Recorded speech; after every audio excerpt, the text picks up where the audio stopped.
स्वागत है आप सभी का CNBC आवाज पर। आप देख रहे हैं स्टॉक 2020 का मुकाबला और हम आपको बताने वाले हैं अगले आधे घंटे में 20 ऐसे इंटरेस्टिंग आइडियाज जो इंट्राडे में आपको मुनाफा कमाने का दमखम रखते हैं। लेकिन सबसे पहले देखिए पिच रिपोर्ट किस तरह के संकेत दे रही है। यूएस में हमने एक मिक्स सेशन देखा, एक रेंज बाउंड सेशन आप कह सकते हैं। अमेरिका के मार्केट में डाउ आप देखिए मुश्किल से हरे निशान में जाकर बंद हुआ। नैस्डैक मामूली सी गिरावट दिखा रहा था, तो कुछ खास बड़े संकेत नहीं है। हालांकि यूरोप के मार्केट से आज संकेत मिलेंगे, लंबी छुट्टी के बाद वो मार्केट आज खुलेंगे, लेकिन इस समय अगर आप देखें तो एशियाई बाजारों से एसजीएक्स निफ्टी संकेत दे रहा है और वहां से संकेत कुछ खास अच्छे नहीं है। मामूली सी सही लेकिन गिरावट के साथ शुरुआत होगी भारतीय बाजारों की कल की भारी भड़कम 100 पॉइंट की निफ्टी में फॉल के बाद। ऐसे में सिलेक्टर्स कह रहे हैं कि कुछ गेंदबाजों को भी टीम में शामिल करना चाहिए। बल्लेबाज तो हैं लेकिन गेंदबाजों को भी टीम में जगह दी है। आज 7 बल्लेबाज और 3 गेंदबाजों को आज चयन किया है। अच्छी बात है, उम्मीद करते हैं कि काफी अच्छा रिटर्न मिले, लेकिन हमने कोई गेंदबाज आज मार्केट में उतारा नहीं क्योंकि डेरिवेटिव एक्सपायरी भी सामने है। ये भी बड़ा इंपॉर्टेंट है और हो सकता है इसकी वजह से short covering Indian stock market में आ जाए जो कि डीकपल कर दे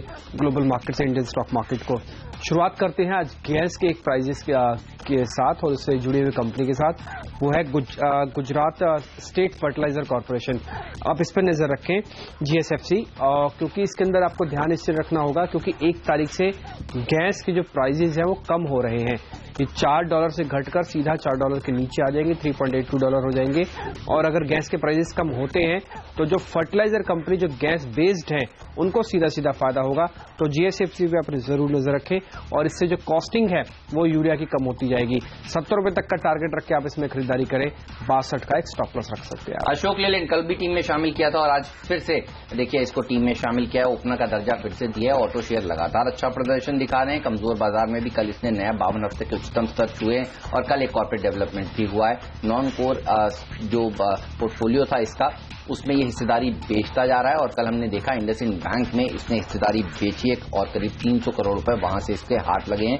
आज एक अच्छी रैली स्टॉक में फिर से देखने को मिल सकती है। खुलते ही आज एक नए 52 हफ्ते के उच्चतम स्तर भी छुएगा और ध्यान रखिएगा 1 तारीख को जो 1 अप्रैल है उस दिन नए ऑटो सेल्स के जो नंबर्स भी आएंगे मार्च महीने के और वो काफी उत्साहजनक आएंगे, ऐसा मेरे सिलेक्टर्स बता रहे हैं। 111 के टारगेट के साथ इसको आज के सत्र में अप्रोच करें। 103.50 के आसपास एक स्टॉप लॉस पे आपको जरूर रखना चाहिए। दूसरा शेयर जो है वो टोरेंट पावर है। हालांकि उसका गैस से भी सीधा सीधा मतलब है, लेकिन फिर भी अगर आप देखें उसमें अपने आप में एक खबर भी आई है कल, वो ये है कि विंड एनर्जी को लेकर उसने एक बड़ा करार किया है और 197 मेगावाट का एक गुजरात के अंदर एक विंड एनर्जी प्रोजेक्ट पे वो काम करेगा। ये तो टोरेंट पावर की खबर है, लेकिन जैसे हमने कहा गैस से भी उसका संबंध है क्योंकि अगर आप टोरेंट पावर के ज्यादातर प्लांट देखेंगे तो गैस बेस्ड ही है और आने वाले दिनों में जब गैस सस्ती हो जाएगी तो प्रेफरेंशियल ऑर्डर में फर्टिलाइजर के बाद दूसरा ऐसा सेक्टर जिसको गैस मिलती है वो है पावर सेक्टर। तो टोरेंट पावर को उसका बड़ा बेनिफिट आने वाले दिनों में और हो सकता है। आपको ध्यान होगा जब पेट्रोनेट से सस्ती गैस आई थी तब भी टोरेंट पावर एक बड़ा बेनिफिशियरी होकर निकला था सामने और इस बार फिर से आज टोरेंट पावर पे एक नजर रखी जा सकती है। खबर भी है 197 मेगावाट का एक प्लांट लगा रहे हैं, तो इस पर आप नजर रखें। 225 का टारगेट होगा। अशोक लेलैंड के बाद इंडसइंड बैंक के ऊपर भी सिलेक्टर्स काफी बुलिश हैं। अशोक लेलैंड ने जिस तरह से 0.5% हिस्सेदारी बेची है करीब 916 रुपए प्रति शेयर पर, इंडसइंड बैंक उन्हीं लेवल्स के आसपास ट्रेड कर रहा है। वो बड़ा ब्लॉक था जो एग्जीक्यूट हो गया कल, वो बड़ा हैंगओवर खत्म होता हुआ दिखा, इसलिए मेरे सिलेक्टर्स मानते हैं कि आज एक अच्छा रिलीफ का दिन हो सकता है इस शेयर के लिए। यहां पर भी नजर रखिएगा और बैंकिंग सेक्टर के ऊपर पूरा दारोमदार है बाजार की रिकवरी का। अगर बैंकिंग पैक में कोई एक शेयर अच्छा प्रदर्शन दिखा रहा है पिछले कई ट्रेडिंग सेशन से, वो इंडसइंड बैंक आप कह सकते हैं। 925 के टारगेट के साथ इसको आज के सत्र में अप्रोच करें। 914 913 के आसपास एक स्टॉप लॉस पे आपको जरूर रखना चाहिए। इसके अलावा जो तीसरा शेयर होगा हमारी लिस्ट में है JSPL। इस पे आप नजर रख सकते हैं Jindal steel and power limited. एक तो इसमें शॉर्ट कवरिंग वैसे भी ड्यू है क्योंकि बाजार के अंदर अगर आज कहीं भी शॉर्ट कवरिंग आती है तो मेटल पैक में अच्छी खासी कवरिंग आएगी। दूसरा F&O कर्व में था, बैन पीरियड में था, तो डेरिवेटिव एक्सपायरी सामने है। बैन से इसको कहीं ना कहीं बाहर निकालना होगा, नहीं तो ऑटोमेटिकली पोजीशन सेटल हो जाएंगी और ये वैसे ही अपने आप से बैन से बाहर आ जाएगा। तो अगर आज से बैन से बाहर आ जाता है तो इसके अंदर आप देखेंगे खरीदारी वापस लौटती हुई दिखेगी। तो एक ये बड़ा इंपॉर्टेंट होगा, तो शॉर्ट कवरिंग प्लस खरीदारी का कॉम्बिनेशन। और इसके अंदर एक इंपॉर्टेंट चीज ये भी कि सेफगार्ड ड्यूटी को लेकर सरकार अपना पूरी तरह से मन बनाए हुए है। हो सकता है एक्सटेंशन और डाला, हालांकि पक्का कंफर्मेशन अभी नहीं आया है लेकिन आ सकता है, तो GSPL के लिए बड़ा बेनिफिशियरी होगा। इस लिहाज से इसमें खरीदारी करें। आप कहीं भी से 65 से लेकर 67 तक का टारगेट रखें, खरीदारी करें। 59 का सिलेक्टर्स करें कि स्टॉप लॉस रख लीजिए। IDBI बैंक ये एक ऐसा सरकारी बैंक है जो अपनी हिस्सेदारी बेचना चाहती है, जिसमें सरकार और इसको प्राइवेटाइज करना चाहती है और ये टेस्ट केस केस भी बन गया है सरकार के सामने। और देखिए सरकार काफी तेजी से इसके ऊपर काम कर रही है। 80% के आसपास सरकार की हिस्सेदारी है और अब वो घटकर करीब करीब 70% के आसपास हो रही है।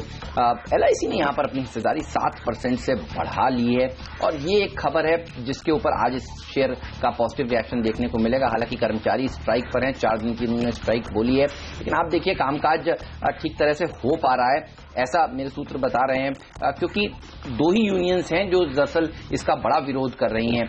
सिलेक्टर्स मानते हैं आज भी एक अच्छा तेजी का सेशन इस स्टॉक में देखने को मिल सकता है अगर सरकार और हिस्सेदारी बेच पाती है यहां पर और हिस्सेदारी को घटा पाती है 50% से नीचे, जैसा कि उन्होंने कहा है, तो एक अच्छी तेजी स्टॉक में बनेगी। 72 के टारगेट्स के साथ इसको आज के सत्र में अप्रोच करें। 67-75 का एक स्टॉप लॉस भी आपको जरूर रखना चाहिए। अब कुछ एक बैंकिंग काउंटर्स आपके सामने रखते हैं, जैसे कि बैंक ऑफ इंडिया, आप इस पर नजर रखें क्योंकि आप CNBC के एक्सक्लूसिव खबर के अनुसार ये है कि 8 बड़े सरकारी बैंकों का रिकैपिटलाइजेशन है और उसमें करीब 5,000 करोड़ रुपए का निवेश होने वाला है। बैंक ऑफ इंडिया को सबसे ज्यादा रकम मिलेगी, ये कम से कम कंफर्म होता हुआ दिख रहा है। तो इसलिए वैसे भी देखिए बैंकिंग काउंटर्स में शॉर्ट कवरिंग ड्यू है क्योंकि डेरिवेटिव एक्सपायरी भी सामने है और ये मिड कैप बैंकिंग का फ्लो काफी तेजी से ऊपर आता है, इसके अंदर शॉर्ट करके रखना अपने में थोड़ा सा मुश्किल भी हो जाता है। तो अब बैंकिंग काउंटर्स में एक तो शॉर्ट कवरिंग और दूसरा है रिकैपिटलाइजेशन की जो खबर है वो बैंक ऑफ इंडिया को आज अच्छा प्रोपेल कर सकती है। 100 रुपए तक का टारगेट रखिए आप, इसमें 92 का एक स्टॉप लॉस भी होना चाहिए। केन इंडिया हमारा पहला गेंदबाज होगा जिसको टीम में अब शामिल किया है और आप देखिए कच्चे तेल में जिस तरह से अब ऊपर जाने का सिलसिला थम गया है और एक्सपेक्टेशन यही है कि ये तेजी से अब नीचे आ सकता है। इसी के चलते आप देखिए बाजार में भी थोड़ी घबराहट बढ़ रही है, बल्कि दुनिया भर के बाजारों में कमोडिटीज में जिस तरह से गिरावट देखने को मिल रही है एक अच्छी रिकवरी के बाद, या इसको करेक्शन भी आप कह सकते हैं, वहां पर ट्रेडिंग मूव्स दरअसल मिल रहे हैं। केन इंडिया 100 रुपए से देखिए रिकवर होकर करीब करीब 150 रुपए के ऊपर निकल गया है। अब यहां पर एक छोटा करेक्शन इसमें भी देखने को मिल सकता है कच्चे तेल के मूवमेंट के साथ साथ। 150-151 के टारगेट के साथ इसको आज के सत्र में अप्रोच करें। कच्चा तेल अगर वापस से और नीचे जाता है तो ये शेयर अच्छा खासा कमजोर हो सकता है। 158 के स्टॉप लॉस के साथ यहां पर आप शॉर्ट पोजीशंस बना सकते हैं। एक और बैंकिंग काउंटर वो है इलाहाबाद बैंक, ये भी उसी लिस्ट में शामिल है जिसका रिकैपिटलाइजेशन होना है। 5,000 करोड़ की रकम में से इसके पास भी करीब 500 प्लस करोड़ रुपए आ सकता है, तो 10% के आसपास रकम तो सिर्फ इलाहाबाद बैंक में ही आने वाली है। और वैसे भी जैसे हमने कहा कि शॉर्ट कवरिंग इसके अंदर थोड़ा सा ड्यू है, तो इस पर आप नजर रखें। दोनों ही banking counters bank of India और इलाहाबाद बैंक, इन दोनों के अंदर अच्छा खासा मूव देखने को मिल सकता है। 55 तक का टारगेट रख के खरीदारी करें, 50 का एक स्टॉप लॉस भी आप रख लें इसमें। केन के बाद वेदांता एक और ऐसा काउंटर होगा जिस पर बिकवाली करने की राय है और कल भी आपने देखा निफ्टी के टॉप 3 लूजर्स में इसी तरह के कमोडिटी ड्रिवन शेयर थे, मेटल्स के और माइनिंग्स के स्टॉक थे। ग्लोबली जिस तरह से कमोडिटी के शेयरों में गिरावट देखने को मिली है उसका असर घरेलू बाजार पर भी कल पड़ता हुआ दिखा और मेरे सिलेक्टर्स मान रहे हैं कि अगर ये करेक्शन और गहराता है तो वेदांता में थोड़ा और प्रेशर देखने को यहां से मिल सकता है। ध्यान रखिए इस महीने काफी अच्छी तेजी हो चुकी है, 10% के आसपास का निफ्टी ने आपको रिटर्न दिया है 1 तारीख से अब तक और इस तरह के कमोडिटी रिलेटेड शेयरों ने तो जबरदस्त रिटर्न दिया, आउट परफॉर्म किया है सेंसेक्स और निफ्टी को। और यहां पर थोड़ी बहुत करेक्शन अगर आए भी तो आपको घबराने की बात नहीं है, लेकिन मौके होंगे ट्रेडर्स के लिए शॉर्ट पोजीशंस बनाने के। 83-84 तक के टारगेट के साथ इसको आज के सत्र में अप्रोच करें। 89 का स्टॉप लॉस पे आपको जरूर रखना चाहिए। चलिए आप जानते हैं आज का मिस्टर डिपेंडेबल स्टॉक कौन सा। सिंटेक्स होगा आज का मिस्टर डिपेंडेबल शेयर, क्योंकि जैसे कल भी हमने आपके सामने खबर बताई थी कि स्मार्ट सिटीज को लेकर अब धीरे धीरे कई कंपनीज को ऑर्डर मिलना शुरू हो गए हैं। कल स्टरलाइट को लेकर खबर थी, अब सिंटेक्स को भी आने वाले दिनों में ऑर्डर्स मिल सकते हैं। सिंटेक्स को दूसरी वजह ये लेने की ये भी थी कि गर्मियों का सीजन बढ़ गया है और साथ ही जो वाटर स्टोरेज को लेकर जो प्रोडक्ट इस्तेमाल होते हैं उसमें सिंटेक्स लीडर है।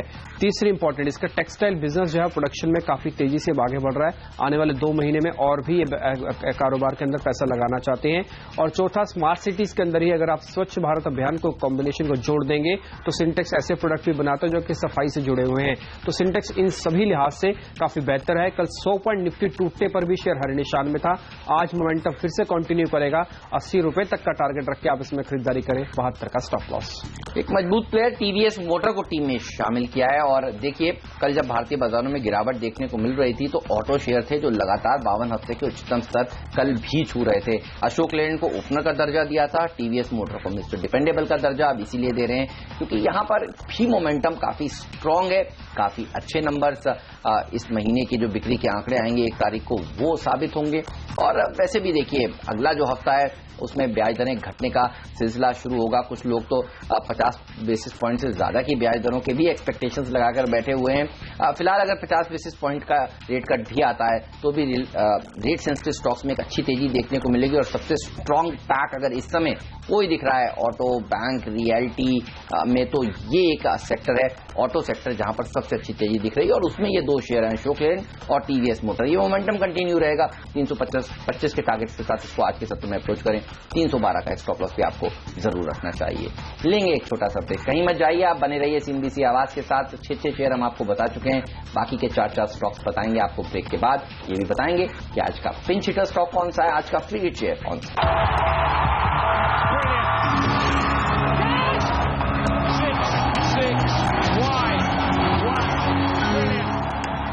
ब्रेक पर एक बार फिर आपका स्वागत है। 6 के 6 शेयर अभी आपके सामने हैं जो मेरी टीम से हैं और इसमें हमने अलग अलग रीजंस के हिसाब से शेयर उतारे, जिसमें बैंकिंग और गैस से जुड़े हुए शेयर्स आज हमने थोड़े ज्यादा रखे हैं।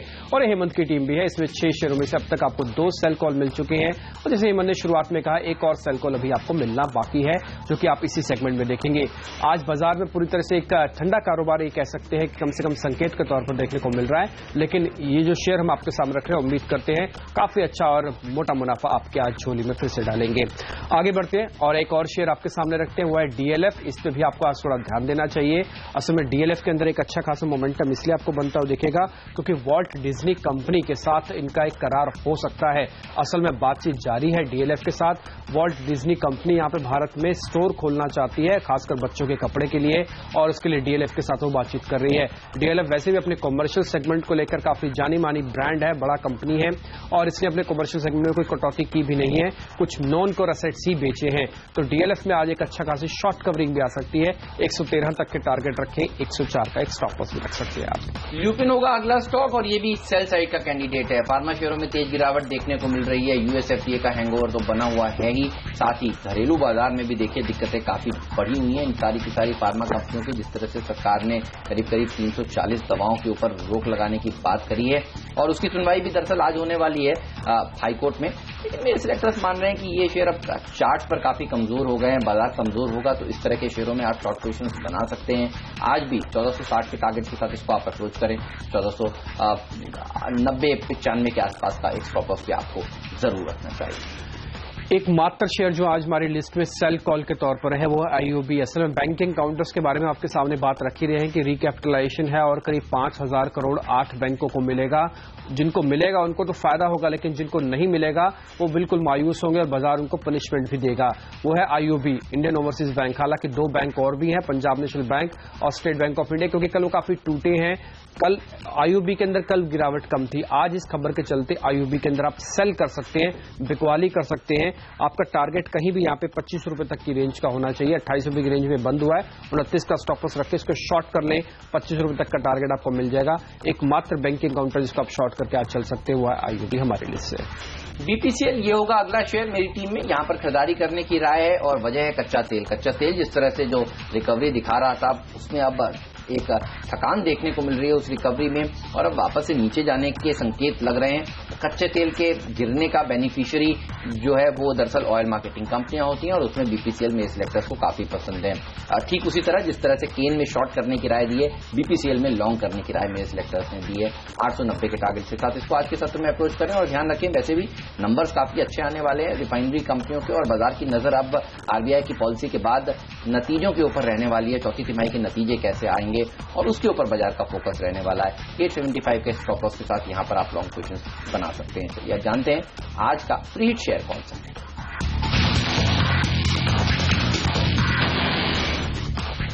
आज का जो फ्री हिट शेयर है वो है एआरएसएस इंफ्रा काउंटर्स को लेकर काफी स्ट्रांग मोमेंटम है और ऑर्डर्स बज लगातार बने हुए हैं और इस ऑर्डर पे वो शेयर रिएक्शन भी देते हैं। कल खबर आई बाजार बंद होने के बाद कि एआरएसएस इंफ्रा को 109 करोड़ रुपए का ऑर्डर मिला है, तो इस खबर के चलते आज काफी अच्छा एक मोमेंटम फिर से देखने को मिलेगा। स्मॉल टिकट भी है, वॉल्यूम भी ठीक ठाक इसके अंदर रहता है, ऑर्डर का बस भी आ गया है और साथ ही टेक्निकली पुल बैक भी अगर आप देखें तो मिल सकता है। कल के सेशन में ज्यादा कमजोर ये काउंटर हुआ नहीं था। 36 रुपए तक के टारगेट के लिए आप इसमें आज खरीदारी करें। 32 का एक स्टॉप लॉस रख सकते हैं। ये आज का हमारा फ्री हिट शेयर है। पुंज लॉयड होगा मेरा फ्री हिट स्टॉक। इंफ्रास्ट्रक्चर और डिफेंस, ये दो ऐसी थीम्स हैं जिस पर पिछले 2-3 ट्रेडिंग सेशंस पर सबकी नजर है। और आप देखिए डिफेंस एक्सपो जिस तरह से चल रहा है, गोवा में कल इसका आगाज हुआ, आज दूसरा दिन है इसका। पुंज लॉयड जैसी कंपनियां भी उस डिफेंस एक्सपो में भाग ले रही हैं, इन्होंने भी अपने प्रोडक्ट्स को वहां पर डिस्प्ले किया है। और जिस तरह से मोमेंटम वहां से बना हुआ है डिफेंस एक्सपो से, इस शेयर में आज एक तेजी डिफेंस के लिहाज से देखने को तो मिलेगी, साथ ही इंफ्रास्ट्रक्चर कंपनियों के लिहाज से भी जिस तरह से ऑर्डर बुक पोजीशंस देखिए लगातार बढ़ती जा रही है। 31 मार्च से पहले बड़े बड़े ऑर्डर्स कंपनियां डिक्लेयर कर रही हैं जो उनको इस फाइनेंशियल ईयर में मिल रहे हैं, और इसी फाइनेंशियल ईयर के नतीजों में ऑर्डर बुक में आपको दिखाई और रिफ्लेक्ट भी करेंगे। सिलेक्टर्स मानते हैं इस तरह की कंपनियों के साथ आप चल सकते हैं। आज के दिन 24 के टारगेट के साथ इसको अप्रोच करें, 22 का स्टॉप लॉस भी जरूर रखना चाहिए। वक्त है अब आखिरी शेयर यानी पिंच हिटर स्टॉक जानने का। आज का जो पिंच हिटर शेयर है हमारी तरफ से बाटा इंडिया है। इस पे आपको जरूर ध्यान देना चाहिए। असल में कल दिल्ली का जब बजट आया तो उसमें वैट को घटाया गया। 12.5% जो वैट लगता था जूतों और कपड़ों पे, वो घटाकर 5% कर दिया गया है। असल में आप देखें ब्रांडेड शू कंपनीज को इसका बड़ा बेनिफिट होगा, क्योंकि वैट यूजुअली उन्हीं के बिल के साथ कट के आता था। तो आप देखेंगे बाटा इंडिया को इसका बेनिफिट मिल सकता है। बाटा का अच्छा स्टोर्स भी हैं और उनके अच्छे रीसेल पॉइंट्स भी हैं दिल्ली में, तो इसका फायदा इसको मिलता हुआ दिखेगा आपको। और टारगेट करीब 525 तक की रेंज का रखें। डेरिवेटिव काउंटर भी है तो शॉर्ट कवरिंग भी इसमें आ सकती है। 495 का एक स्टॉप लॉस भी आप जरूर रख लें अगर इस शेयर को आप उतर रहे हैं तो ले लें। रोल्टा एक और ऐसा स्टॉक होगा जिस पर सिलेक्टर्स काफी बुलिश हैं। पुंज लॉयड के बाद रोल्टा एक और डिफेंस का बड़ा कैंडिडेट है, आईटी का भी कैंडिडेट है। मिड कैप आईटी कंपनी अच्छा प्रदर्शन दिखा सकते हैं। जिस तरह से रुपए में कमजोरी देखने को मिली है, कल भी हमने देखा था इन्फोसिस जैसे स्टॉक्स काफी स्ट्रांग खड़े हुए थे, कम से कम फर्स्ट हाफ में जब बाजार स्टेबल था। इस सेक्टर्स को लगता है कि रोल्टा जैसे स्टॉक्स पर आज आपकी नजर होनी चाहिए। 79 के टारगेट के साथ इसको अप्रोच करें, 74 का स्टॉप लॉस भी जरूर रखें। लेंगे एक छोटा सा ब्रेक, कहीं मत जाइए। ब्रेक के बाद आपको बताएंगे एक क्विक रीकैप और आज का कैप्टन चॉइस कौन सा है।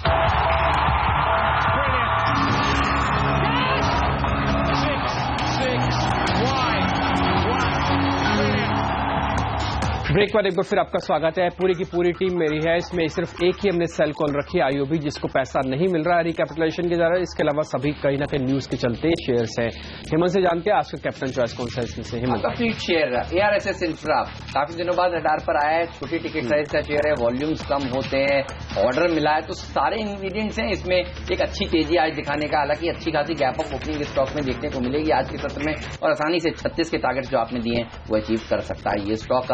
इस शेयर पर हमारी नजर जरूर है। आपकी टीम में नहीं होता तो अपनी टीम में इसको जरूर जगह देते हैं हम। आज हमारी टीम पर नजर डालकर बताइए कौन सा शेयर आपको पसंद है। क्योंकि आज हमने बैंकिंग को थोड़ा फोकस किया और इंडसइंड बैंक का कम से कम क्वालिटी के नाम पर बहुत बेहतरीन शेयर है। अगर रिकैपिटलाइजेशन वाला हिस्सा हटा भी दिया जाए तो बैंकिंग में इंडसइंड बैंक सबसे एक अच्छा कंटेंडर है, जिसमें आज शॉर्ट कवरिंग आ सकती है। 9.25 से लेकर 9.30 तक का टारगेट इजिली मिल जाना चाहिए। अगर आपकी टीम में नहीं होता तो नो डाउट एक बैंकिंग काउंटर हमारे और गुंजाइश होती है, हम इसको जरूर अपने यहाँ पे लिस्ट में रखते हैं। मेरी पूरी की पूरी टीम है 10 के 10 शेयर जिसको हमने रखा है। GSFC इसको हमने इसलिए रखा है क्योंकि इसके अंदर आज गैस के प्राइसेस 1 तारीख से कम हो सकते हैं, इसका फायदा मिलेगा। टॉरेंट पावर पे भी आप ध्यान रखें क्योंकि इसको एक विंड एनर्जी का एक प्लांट का एक ऑर्डर मिला है और साथ ही साथ गैस के प्राइसेस का इसको भी बेनिफिट मिलेगा। GSPL के अंदर शॉर्ट कवरिंग आ सकती है, सेफ गार्ड ड्यूटी का एक्सटेंशन आ सकता है। साथ ही बैंक ऑफ इंडिया पे आपको ध्यान रखना चाहिए क्योंकि रिकैपिटलाइजेशन का सबसे बड़ा कंटेंडर बेनिफिट यही है। इलाहाबाद बैंक को बेनिफिट मिलेगा। इसके अलावा अगर आप देखें तो IOB एक शॉर्ट कैंडिडेट है जिसको बेनिफिट नहीं मिलने वाला इस रिकैपिटलाइजेशन से। सिंटेक्स पे आपको ध्यान देना है क्योंकि स्मार्ट सिटीज के कई प्रोजेक्ट सिंटेक्स को मिल सकते हैं और आने वाले दिनों में इसको कच्चे तेल का भी बेनिफिट मिल रहा है जो कि एक रेंज में आके बना हुआ है। इसके अलावा बाटा पे क्योंकि दिल्ली में वैट घटा है तो इसका बेनिफिट है। फ्रीट श्योर पे ARSS इंफ्रा को उतारा, ऑर्डर मिला 109 करोड़ का। DLF डिज्नी के साथ बातचीत कर रहा है ब्रांड के लिए, और इन सब शेयर्स पे आपको जरूर ध्यान रखना चाहिए। ये कुछ एक बाय और सेल कॉल्स है। मेरी टीम पर नजर डालिए।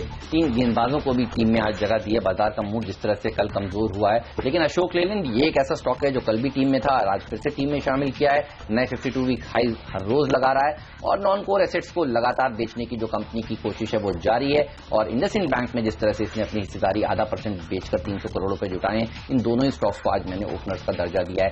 IDBI बैंक, यहां पर भी अच्छी खबरें हैं। सरकार अपनी हिस्सेदारी घटाने में कामयाब हो रही है। LIC हिस्सेदारी 7% बढ़ाई है, उस खबर का फायदा मिलेगा।